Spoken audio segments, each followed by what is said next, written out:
Hi hello నమస్తే welcome back to one more mini vlog.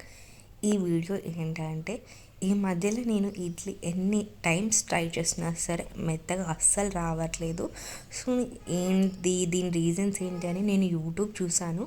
కొంతమంది ఏంటంటే పప్పు నానబెట్టేటప్పుడు మెంతులు వేయండి, లేదా ఒక గ్లాస్కి 3 గ్లాసులు వస్తున్నా సరే రవ్వ మెత్తగానే వస్తాయి, లేదా నైట్ పిండి కలిపేటప్పుడు ఉప్పు వేసి కలిపి పెట్టండి, దానివల్ల కూడా మెత్తగా వస్తాయి, లేదా పప్పు మిక్సీలో వేసేటప్పుడు బాగా మెత్తగా రుబ్బండి, లేదా రవ్వ కూడా వేసి రుబ్బండి అని చాలా చాలా టిప్స్ చేశారు.